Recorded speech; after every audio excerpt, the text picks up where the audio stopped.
હા હો ભાઈ, બેલું પડે ખરું. આ તો ન કરે નારાયણ ને કરે સ્વામિનારાયણ. માનું બાકી માં હસો.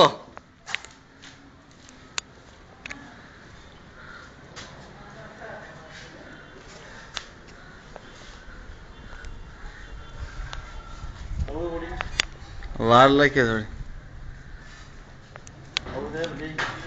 10-15 મિનિટ પછી થઈ ગયો. ચાલુ થશે કાલે.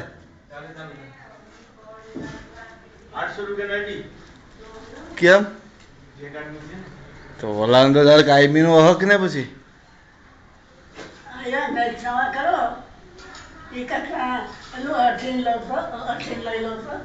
શું કે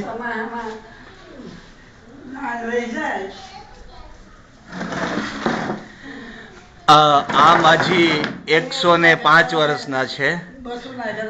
તેઓ આ ઉંમરે પણ આવું અદ્ભુત કામ કરી અને તેમની મહેનત અને તેઓની ફરજ હજી પણ બજાવે છે.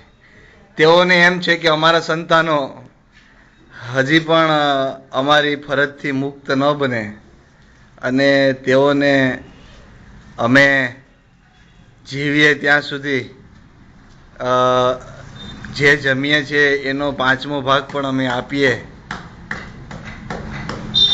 આ 105 વર્ષની ઉંમરે ખરેખર આજના જમાનામાં આવું ખાનપાન ખાય અને 105 વર્ષની ઉંમર સુધી જીવવું એ ખરેખર નામુમકિન બાબત છે. આ ઉંમરે પણ એમની આંખો એટલી તેજસ્વી છે કે મકાઈના ડોડામાં એક પણ દાણો ન રહી જાય તેમને તકેદારી છે. આ માતાશ્રી માજીને એમના અત્યારે દીકરીની ઘરે દીકરો અને એની ઘરે દીકરી અને એની ઘરે દીકરી, એટલે હાલમાં આ માતા કે માજીની ઘરે 5મી પેઢી હયાત છે. અને આ ઉંમરે પૂરી ચોકસાઈ અને સ્પીડ અને ચોકસાઈ સાથે કામ કરવું એ ખરેખર અત્યારે 40 વર્ષની ઉંમરની સ્ત્રીઓને પણ શરમાવે એવું છે. હા, જો તમે ધ્યાનથી જોજો, હું આ કેમેરાને ફોકસ કરીશ. એમની બંને હાથોની કામ કરવાની જે ના એ તો એવો જો કઈ રીતે એમને જે નાનપણમાં જે શીખવાડેલું કઈ રીતે ધોકો પછાડી અને મકાઈ કાઢવી. હાલમાં તો હવે મશીનો પણ આવી ગયા છે, છતાં પણ તેમને મશીનો પર ભરોસો નથી. અને એમનું તો એમ કહેવાનું છે કે આ જે ઘરઘંટીઓમાં લોટ દળી અને જે ખાવો તો એનું પોષક તત્વ બળી જાય છે અને એના કારણે એનું કોઈ તત્વ આપણને મળતું નથી. પણ માજી એમ માને છે કે જો હાથથી દળણા થાય અને જૂના સમયના જે ચક્કી છે એ મળે તો એમાં લોટ ગરમ ન થાય અને લોટ ગરમ ન થવાને કારણે જો એના રોટલા બને તો ખૂબ જ એનો તત્વ મળી રહે. એમણે આ જે ફોલેલા છે લગભગ આશરે 50ની સંખ્યામાં છે અને હજી પણ એમનો અંદાજ 50 ડોડાઓ બાકીના સામે પડ્યા છે એ ફોલવાનો ઈરાદો ધરાવે છે. આજ સાંજ સુધીમાં તેઓ પોતાનું કાર્ય કરીને જ જમશે અને તેઓનું કહેવાનું છે કે જે હાથ કામમાં લ્યો તેને પૂરું કરીને જ જમપો. તેમને આ ઉંમરે પણ પોતાના દરેક સંતાનોની ચિંતા હોય છે. કયું સંતાન કયું કાર્ય કરે છે તેઓ સાંજ સુધીમાં બધા રિપોર્ટ ધરાવે છે. અને આ ઉંમરે પણ તેમને હજી ખાવાનો પણ શોખ ખરો.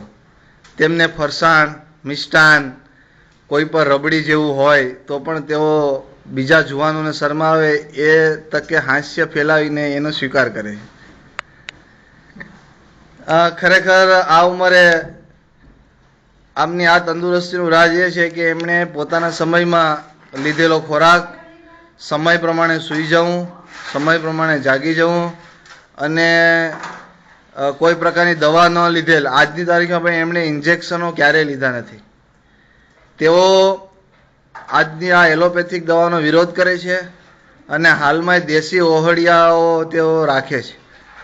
તેઓ પોતાના નવી પેઢીના સંતાનોને પણ આ નવા ઓસડિયાઓનો પરિચય કરાવે છે અને એનો કઈ રીતે ઉપયોગ કરવો તે પણ જણાવે છે. એમને હાલમાં સાંભળવાની થોડીક તકલીફ છે. હું અત્યારે જે બોલી રહ્યો છું તેઓ એમના કાને એ શબ્દો અથડાતા નથી, પણ તેઓ જોઈ બરાબર શકે છે. જુઓ અત્યારે કેટલા ધ્યાનથી જોઈ રહ્યા છે.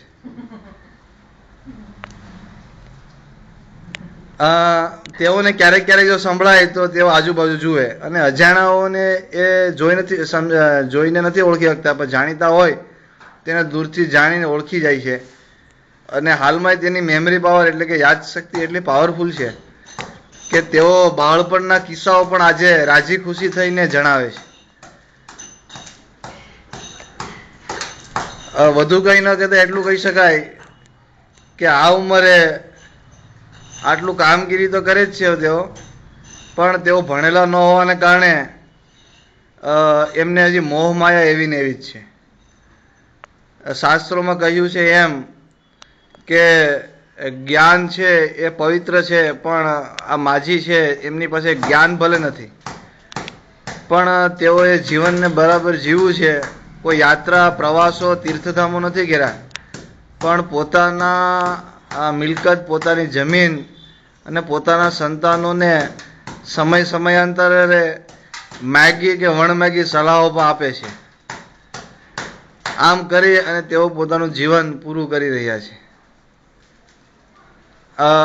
તેઓને તમે જોઈ શકો છો કે કેટલી અત્યારે લગભગ 6 મિનિટથી તેઓ સતત કામ કરે. એ પોરોય નથી ખાતા. એમ કહી શકાય કે પોરો ખાવો એમની ડિક્શનરીમાં જ નથી એમ.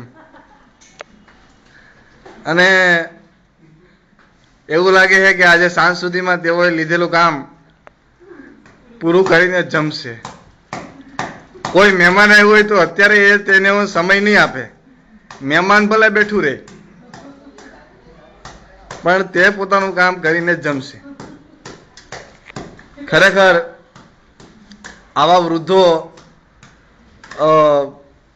આજની સમયમાં હોવા તે ખરેખર બ્રેકિંગ ન્યૂઝ છે. અને અત્યારે જે વૃદ્ધાશ્રમમાં જે સ્ત્રીઓ હશે તેઓ તો કદાચ ત્યાં કામ કરતી હશે કે નહીં એ આપણે ખબર નથી, પણ આ માજી આવા વૃદ્ધાશ્રમનો બહુ વિરોધ કરે છે. અને તેઓ લગભગ વિરોધની વાત ક્યાં છે એમને જાણીને આશ્ચર્ય થાય છે. તેમને બહારની દુનિયા શું છે ખબર જ નથી. અને પોતાનું ઘર જે છે હાલમાં જેવો રહે છે, હું કેમેરો એ બાજુ થોડોક લઈ જઈશ એમની તસવીરની સાથે ધ્યાનમાં રાખીને. આ જે દરવાજો દેખાય છે પાછળનો, તેઓ એમના ઓરડા તરફ જાય છે. તેઓ પોતાના ઓરડાને પોતાના લગ્ન જીવનની યાદી સમજે છે, અને તેઓ ત્યારથી અત્યાર સુધી એમાં જ રહ્યા છે. તેમને પોતાના ઓરડાઓ અને જૂના મકાન પ્રત્યે એટલો બધો મોહ કે લાગણી કે અટેચમેન્ટ છે કે એની વાત જવા દો. આ લગાવને કારણે હાલમાં નવી પેઢીને તેઓ આ મકાન પાડી અને નવું બાંધવાય નથી દેતા. અરે ખરેખર આ એમના લગાવને આપણે નમસ્કાર કરવા જોઈએ. અને ખરેખર તેઓ હજી પણ 15 વર્ષથી પણ વધુ જીવે. એટલે કે ગાંધીજીની ઈચ્છા હતી કે હું 125 વર્ષ જીવું, પણ ગાંધીજીની ઈચ્છા ભલે પૂરી ન થઈ, પણ આ માતાશ્રીની જો ઈચ્છા પૂરી થાય તો આ દેશમાં જે 117 વર્ષનો રેકોર્ડ છે એ વૃદ્ધનો રેકોર્ડ તૂટી જાય અને અમારા બાની ઉંમર 125 વર્ષ થાય તો તેઓ ભારતના સૌથી મોટી વયના મનુષ્ય તરીકે એમને લિમ્કા બુક અને ગિનીઝ બુક ઓફ રેકોર્ડમાં સ્થાન મળે એમ છે.